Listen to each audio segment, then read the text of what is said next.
My grandmother tried to force me into an arranged marriage at 16. So I exposed her entire human trafficking operation. I should have known something was wrong when grandmother Alina started measuring my hips at breakfast. Not casually, with an actual tape measure while I was trying to eat cereal. 34 inches, she announced to my mother, scribbling notes in her leather book. Perfect breeding proportions. I nearly choked on my frosted flakes. What's happening? I asked. But Mom just stared into her coffee like it held the secrets of the universe. For 3 months, strange men had been visiting our house. They'd sit in grandmother's parlor drinking tea, while she paraded me around like a show pony. I was told they were business associates, but something about their stares made my skin crawl. The truth hit me when I found the contracts. I was looking for my birth certificate when I discovered grandmother's filing cabinet wasn't locked. Inside were dozens of folders labeled with girls' names, ages, and what looked like invoices. My hands shook as I opened the folder marked Sophia, age 16. That was me. Sophia was my real name, though everyone called me Sophie. The papers inside made me sick. Medical records I'd never consented to. Photos someone had taken without my knowledge. And worst of all, a signed contract between my grandmother and someone named Ivan Sokolov for $45,000. I was being sold. The medical records were horrifying. They detailed everything. Confirmation I was still a virgin, fertility assessments, even dental records. At the bottom, in grandmother's handwriting, delivery date March 15th, payment upon receipt. March 15th was next week. That night, I pretended to have food poisoning and stayed in my room, photographing every document. There were 17 other girls' files. Some I recognized from high school, others were unfamiliar with notes like delivered or payment complete. One file made me physically vomit. A girl named Chloe, only 14, with a bright red deceased stamp across her photo. I had stumbled onto something much bigger than an arranged marriage. The next morning, grandmother announced my wedding to the family. Sophie will be moving to Eastern Europe next week, she said over pancakes, as casually as discussing the weather. She's marrying a successful businessman who will provide well for her. My father looked confused. Since when? Since it was decided, grandmother cut him off with a look that could freeze hell. I excused myself and called my cousin Mateo, who was a criminal justice major. When I sent him the photos, his response was immediate. Holy Sophie. This is human trafficking. Call the FBI now. But I couldn't. Not yet. Because that afternoon, I overheard grandmother coordinating with someone about other girls being moved the same week. This was happening to others right now. I needed more evidence. For 3 days, I became a spy in my own home. I recorded conversations, photographed visitor license plates, and documented every detail. She had been doing this for years, selling girls from our community to buyers overseas. The breaking point came when I discovered they planned to drug me. She's been asking too many questions, I heard grandmother tell someone. Give her the sedative in her morning orange juice. She'll sleep until Berlin. Berlin. I was being shipped to Berlin like cargo. That night, I created a digital evidence package. Photos, audio recordings, financial records. I uploaded it all to a secure cloud drive and prepared to send it to the FBI, local police, and media outlets. But first, I had one more thing to do. The next morning, grandmother gathered the family for my farewell breakfast.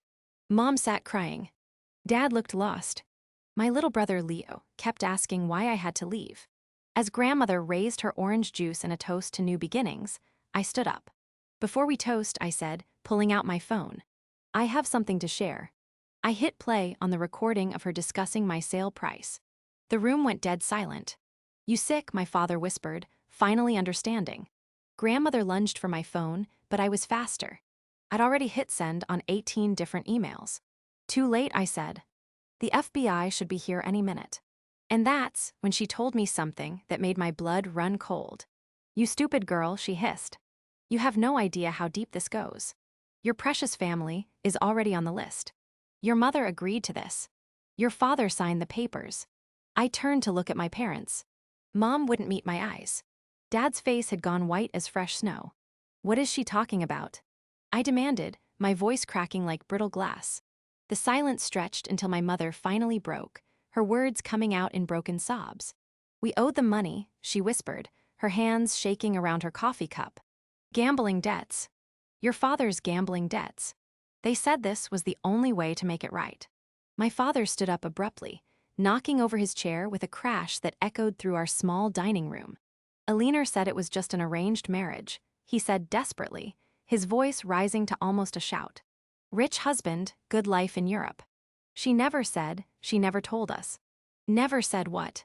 Grandmother laughed bitterly, a sound like nails on a chalkboard. "Never said you were selling your daughter to pay off your poker losses. Never said these men don't take wives, they take slaves. Never said half these girls end up dead within a year." The room started spinning. My own parents had sold me. My own blood, my own flesh and bone had put a price tag on my head and shaken hands on the deal. That's when the front door exploded open with a crash that shook the entire house. FBI, everyone on the ground, hands where we can see them.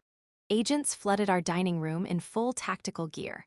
Automatic weapons drawn, shouting commands that barely registered through the roaring in my ears.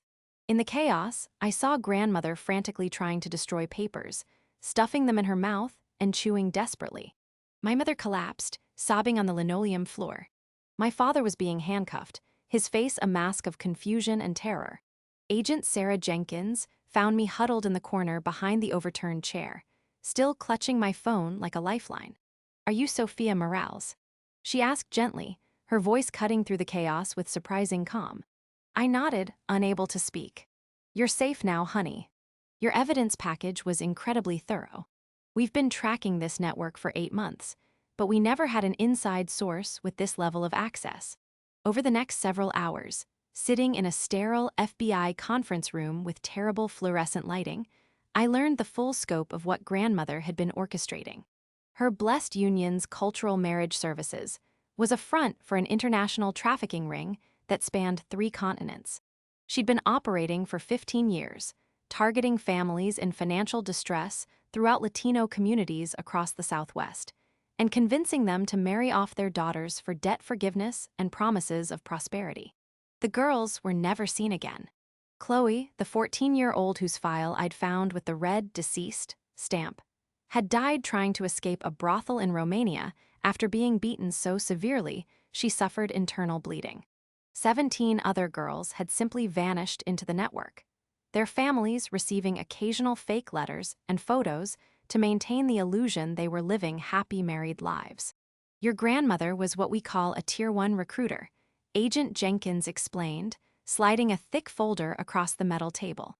"She identified vulnerable families, built trust within communities through church connections and cultural organizations, then exploited desperate financial situations to convince parents they were doing what was best for their daughters.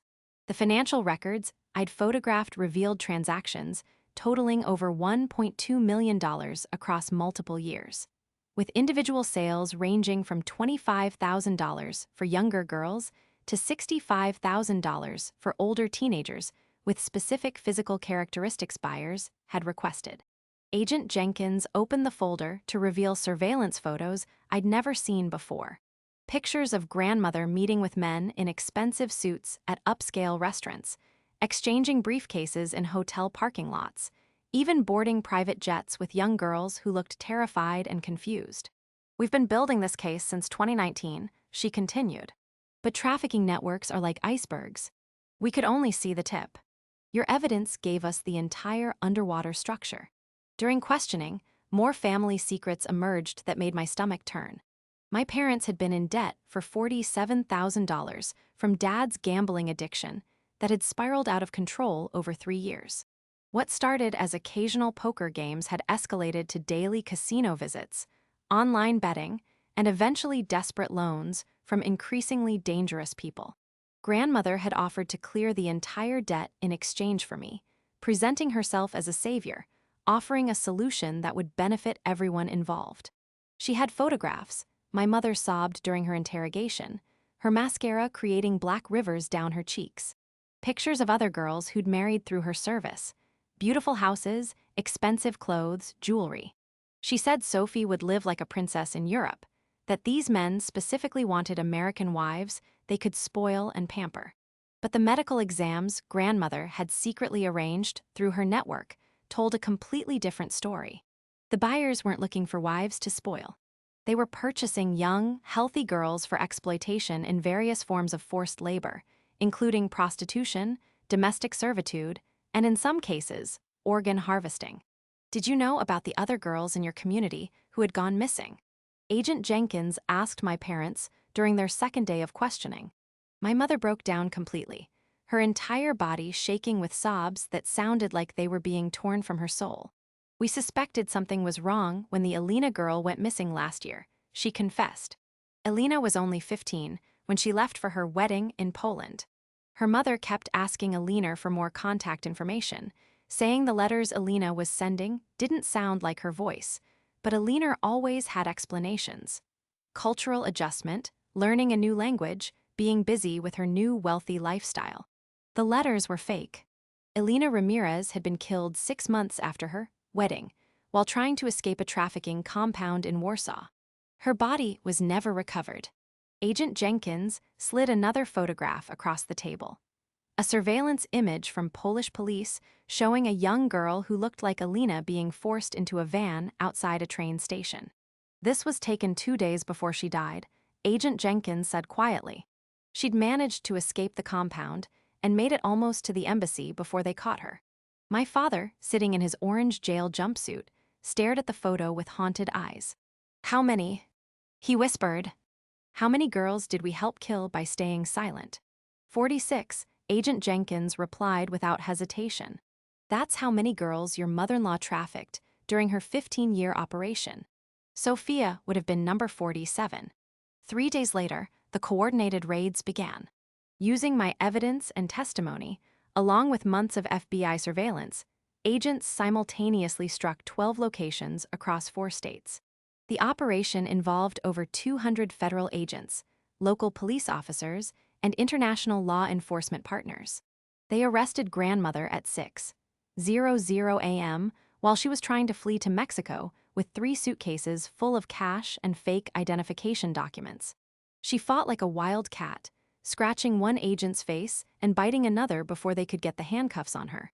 Ivan Sokolov, who was actually Alexander Volkov, a convicted trafficker who'd been on Interpol's most wanted list for 7 years, was arrested at a luxury hotel in Orlando, where he'd been waiting for my delivery.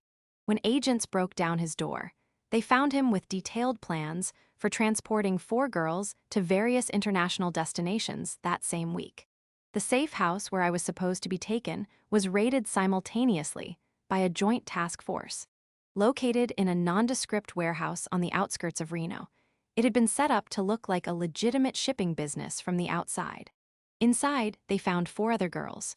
Maria Gomez, 17, from San Jose, had been held there for 3 weeks. She'd lost 30 pounds and had visible track marks on her arms from sedatives they'd been using to keep her compliant. Olivia Sanchez, 15, from Charlotte, had been there for 10 days. Her marriage to a businessman in Ukraine had been scheduled for the following week. Camila Perez, 16, from Orlando, had arrived just 2 days before the raid. She was still fighting them, still had fire in her eyes, still believed someone would come looking for her. And Zoe Wong, 14, the youngest, who'd been trafficked from Seattle after her family was convinced she was being adopted by a wealthy American couple who wanted to give her educational opportunities they couldn't afford. All 4 girls were rescued alive, though the psychological trauma would take years to heal. The media coverage was intense and unrelenting. Local news stations called it the largest human trafficking bust in state history. National outlets picked up the story when they learned a 16-year-old girl had single-handedly exposed an international trafficking network by documenting her own attempted sale. CNN interviewed me via satellite from the FBI safe house where I was staying. "What made you realize you had to document everything instead of just running away?" Jake Tapper asked. "I found Chloe's file," I said, my voice barely above a whisper. "She was 14 when they killed her. I kept thinking about all the other Chloes who might be saved if someone could prove what was really happening.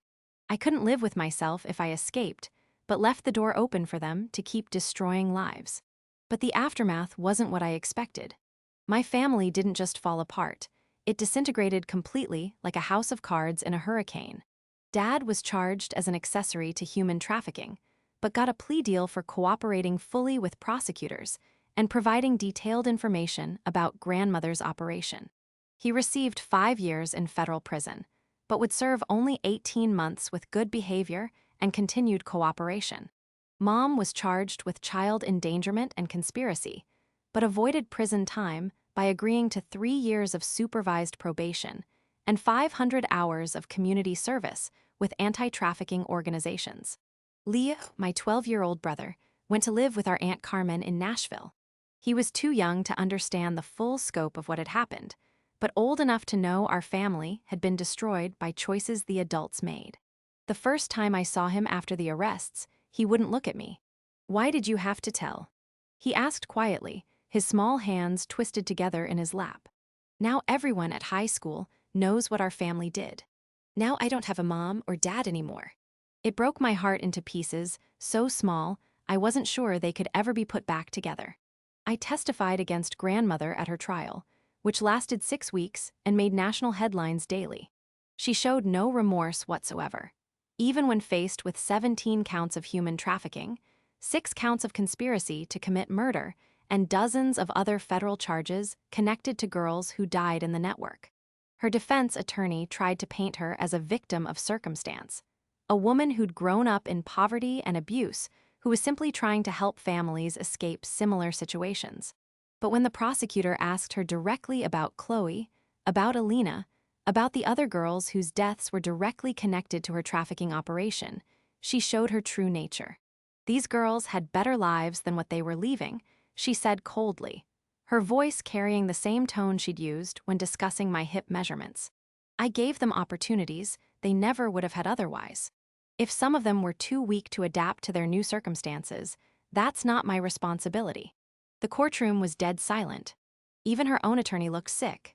The judge, a stern woman in her 60s who'd been handling trafficking cases for over 20 years, leaned forward with an expression of barely controlled disgust.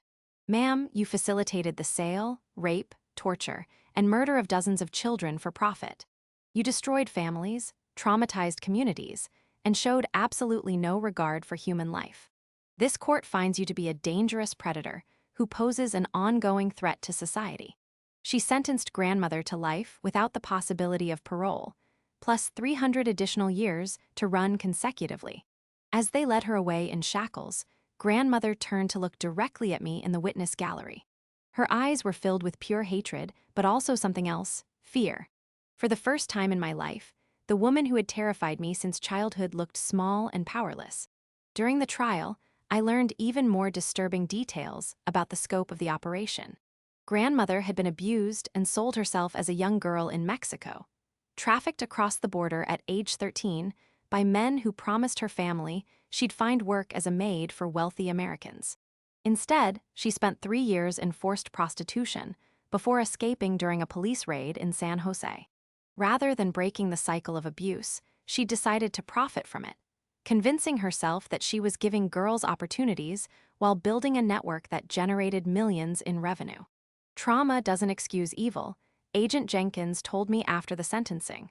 Some people who experience horrific abuse dedicate their lives to protecting others from the same fate. Others become predators themselves, perpetuating the cycle because they've learned to see exploitation as normal. The psychological evaluation conducted by federal experts revealed that grandmother had been operating similar trafficking networks in New Mexico, Texas, and California over the past 20 years. I was number 46 on her master list of trafficked girls. 6 months after the trial ended, I was invited to testify before Congress about gaps in human trafficking prevention and prosecution. Standing at that podium in the House of Representatives, looking out at dozens of lawmakers who had the power to change systems, I thought about Chloe, about Alina, about all the girls whose names I'd never learn. The average age of entry into trafficking in the United States is 12 to 14 years old. I told them, reading from testimony I'd prepared with help from victim advocates. These aren't strangers snatching children off the street. 83% of trafficking victims are trafficked by people they know and trust. Family members, family friends, romantic partners, and community leaders. The Sophia Act was passed unanimously 4 months later. It requires extensive background checks for international marriage brokers, creates stronger federal penalties for family members who knowingly participate in trafficking, establishes mandatory training for school counselors and teachers to identify trafficking victims, and provides funding for survivor services. The bill was signed into law on Chloe's birthday. She would have turned 18 that day. The rescued girls and I stay in close touch through a support group that meets every month. We call ourselves the Phoenix Sisters, women who rose from the ashes of what was supposed to destroy us. Maria, who'd lost so much weight in the safe house, is now studying to become a nutritionist, wanting to help other trauma survivors rebuild their relationships with food and their bodies. Olivia, the 15-year-old who was supposed to be shipped to Ukraine, is studying international law with plans to work for organizations that combat trafficking worldwide. Camilla, who never stopped fighting even in captivity, became a self-defense instructor who teaches free classes for at-risk girls in her community. Zoe, the youngest at 14, is now in therapy and doing well in high school, but still struggles with trust issues and nightmares. She's the reminder that some trauma takes years to heal, if it ever fully heals at all. We support each other through the difficult days, the anniversaries of our near trafficking, the moments when memories overwhelm us, the times when well-meaning people ask intrusive questions about our experiences. During one particularly difficult group session, Olivia asked a question that haunted all of us. Do you ever wonder what would have happened if Sophie hadn't been brave enough to document everything? How many more girls would have disappeared? Agent Jenkins, who sometimes joined our group sessions, answered honestly. Based on the intelligence we gathered, the network was expanding rapidly. They had plans to begin recruiting from middle schools, targeting even younger girls. Without Sophia's evidence, we estimate they would have trafficked at least 50 more victims in the following year alone. 50 more Chloes, 50 more Alinas, 50 more girls whose families would receive fake letters while their daughters suffered unimaginable horrors. Dad got out of prison after 18 months, exactly as predicted. He'd been a model prisoner, participating in every counseling program available, leading a Gamblers Anonymous group, and continuing to cooperate with ongoing trafficking investigations. He wrote me letters constantly during his incarceration, long, rambling confessions about his gambling addiction, desperate apologies for what he'd allowed to happen, promises that he'd changed. Please forgiveness that I wasn't ready to give. I know I don't deserve it, his final letter read. But I hope someday you can find it in your heart to let me try to be your father again. I failed you in the worst possible way, but I want to spend the rest of my life making it right. I never wrote back. When he was released, he moved to a halfway house in Kansas City and got a job washing dishes at a diner. He started attending meetings for parents of trafficking victims, speaking about the warning signs he'd ignored, the desperation that had made him vulnerable to grandmother's manipulation, but I couldn't bring myself to see him. Every time I thought about that breakfast table, about him signing papers that put a price on my life, the anger rose up like bile in my throat. Mom had a different kind of breakdown after the trial. She developed severe agoraphobia and couldn't leave her apartment for months. She lost her job, had to move to a smaller place, and started drinking heavily to cope with the guilt and shame. She sent birthday cards every year that I threw away unopened. She left voicemails that I deleted without listening to. She reached out through Aunt Carmen, begging for just one chance to explain, to apologize, to try to repair what she'd helped destroy. But I couldn't forgive her either. Not yet, maybe not ever, because she'd had a choice. When grandmother presented that contract, when those men came to evaluate me like livestock, when the medical exams were scheduled, she'd had opportunities to say no, to protect me, to find another solution. Instead, she chose to save herself and sacrifice me. Leo wrote to me, sometimes from Nashville. Aunt Carmen sent pictures of him playing baseball, graduating 8th grade, smiling with friends. He was healing in ways the rest of us couldn't.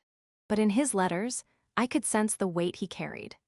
The knowledge that his family had been willing to sell his sister, the confusion about why everything had to fall apart, the fear that people would always see him as connected to the trafficking operation. Do you hate Mom and Dad? He asked in one letter. I stared at that question for hours before writing back. I don't hate them, I finally replied. But I can't trust them, and I can't pretend that what they did was okay just because they were scared or desperate. Some things can't be forgiven, even by family. Last year, I got a call from Agent Jenkins that changed everything. "We found something you should know about," she said, her voice carrying that careful tone she used when delivering news that could be good or devastating. They discovered grandmother's real records, not the files I'd found in her cabinet, but her actual master database hidden in a safety deposit box registered under a fake name in 3 different states. She kept detailed notes about every girl she'd trafficked over 20 years. Agent Jenkins explained, including their final locations, the buyers' real identities, and in some cases what happened to them after the sales were completed. My heart stopped. "Chloe, we've been able to rescue 3 more girls using her information," Agent Jenkins said. "They're alive because of your courage to expose this network when you did." Chloe, the 14-year-old I thought was dead based on the deceased stamp in her file, was actually being held in a compound in Bulgaria. The death certificate had been forged to close her case and stop any family inquiries. When Bulgarian authorities raided the location based on grandmother's intelligence, they found Chloe, now 17, along with 8 other trafficking victims from various countries.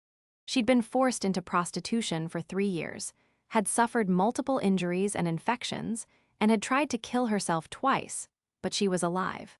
The first time I spoke to Chloe via video call, arranged through victim services and international law enforcement, I barely recognized the laughing girl from the high school photos I'd seen in her file. She was painfully thin. Her hair had been shaved off, and she had scars on her arms that told stories I didn't want to imagine. But her eyes still held fire. "You saved my life," she said in accented English she'd learned during recovery.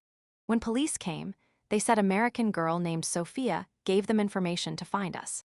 "I knew it was you from the news stories." I started crying and couldn't stop. "I thought you were dead," I whispered. "I saw the stamp in your file. I thought I was too late to help you." "You were not too late," she said firmly. "Every day in that place, I hoped someone would come.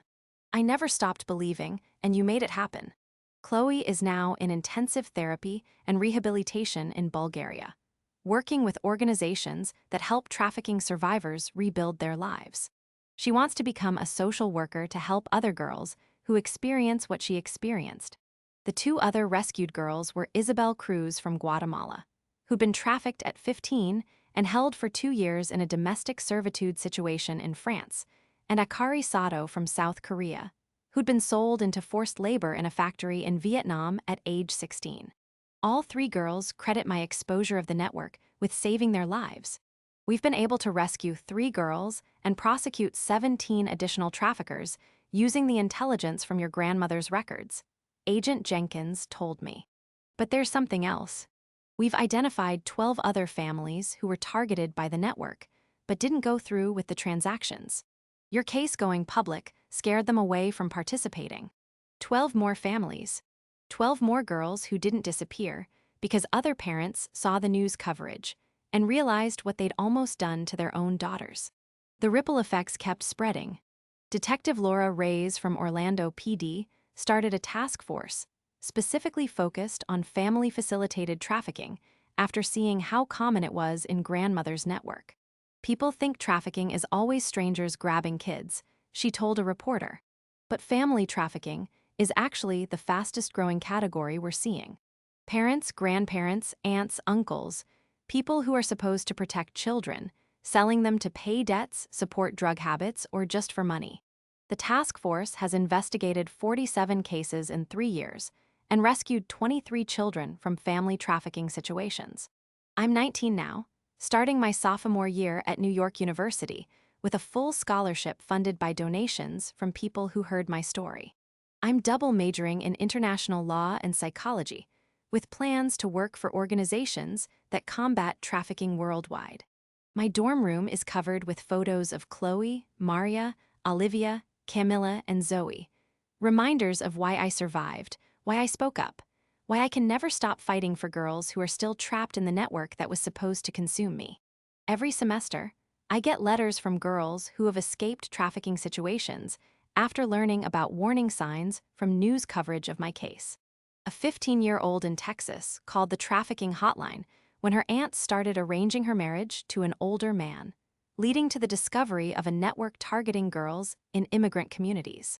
A 16-year-old in California recognized the manipulation tactics her boyfriend was using to isolate her from family and friends, realizing he was grooming her for trafficking before it escalated. A 14-year-old in Florida told her school counselor when her stepfather started talking about introducing her to business opportunities with his friends, preventing what investigators later determined would have been a sale into domestic servitude. These are the victories that keep me going when the nightmares come, when I wake up in cold sweats thinking about what would have happened if I hadn't found those files, if I hadn't been brave enough to document everything, if I just tried to run instead of fighting back. Last month, I received a letter that made me realize how far the consequences of my choice had reached. Dr. Emily Carter, a researcher at Harvard University who studies family trafficking patterns, wrote to tell me that my case had become a cornerstone study in her field. The documentation you gathered and the courage you showed in exposing your own family's participation has fundamentally changed how we understand and combat trafficking, she wrote. Your case is taught in criminal justice programs, social work schools, and law enforcement across the country. The Sophia Protocol is now standard procedure when investigating suspected trafficking cases, looking for family involvement, documenting financial motivations, and understanding how traffickers manipulate cultural expectations and economic desperation to convince families to participate. But the letter that affected me most came from an unexpected source. Alexander Volkov, the man who was supposed to be my husband, wrote to me from federal prison where he's serving life without parole. "You destroyed my life," his letter began, and I almost threw it away immediately. But something made me keep reading. "I have spent 3 years in this cell thinking about what you did, and I realize now that you destroyed the life of a monster. You saved those girls, but you also saved me from becoming even worse than I already was." He went on to describe his own childhood in Ukraine, how he'd been sold by his family to criminal organizations at age 12, how years of abuse had turned him into someone who saw children as commodities instead of human beings. "I am not asking for forgiveness," he wrote. "I'm not asking for sympathy. I am telling you that what you did was right and brave and necessary. You stopped me from destroying more lives. You stopped your grandmother from destroying more families. You changed everything." At the end of the letter, he included information about 3 other trafficking networks he'd worked with during his criminal career, details he was sharing with federal prosecutors in hopes that more victims could be rescued. I forwarded his letter to Agent Jenkins, who confirmed that his information had already led to 2 more arrests and the rescue of 1 additional trafficking victim. Even the man who was supposed to destroy my life had been changed by my choice to fight back. When people ask if I regret exposing my family, if I regret destroying the only life I'd ever known, I think about Chloe video calling me from Bulgaria to show me the painting she'd finished in art therapy. I think about Maria teaching a self-defense class to middle school girls, empowering them to protect themselves. I think about Olivia interning with an international human rights organization, using her experience to help draft policies that protect trafficking victims. I think about Camilla speaking at conferences about survivor empowerment, refusing to let her trauma define her limitations. I think about Zoe, still healing, but alive, still fighting, still believing that the world can be good despite everything she's endured. I think about the 43 other girls on grandmother's list who will never be sold because the network is destroyed. I think about the 12 families who decided not to participate after seeing the consequences of what my family did. I think about the investigators who use my case to recognize warning signs in other families. I think about the laws that have changed because lawmakers saw what happens when trafficking hides behind cultural traditions and family authority. And I remember what grandmother said during her final phone call from prison 6 months before she died of a heart attack in her cell. "You destroyed your own family," she hissed, her voice as cold and bitter as ever. "Was it worth it? Was destroying everyone you loved worth saving a few strangers?" I thought about Leo, who was safe with Aunt Carmen and thriving in high school, no longer living in a house where children could be sold to pay adult debts. I thought about the girls who were alive because I spoke up, because I documented everything, because I chose truth over family loyalty. I thought about the families who had never faced this choice, because the network that preyed on them was gone. Yes, I told her, my voice steady and sure. It was worth it. Saving those girls was worth everything. And I hung up on her forever. 3 years later, I still believe that. Even on the hard days, even when I miss having a family, even when I wonder what my life would have looked like if I'd just kept quiet and found another way to escape, because some things are more important than family loyalty.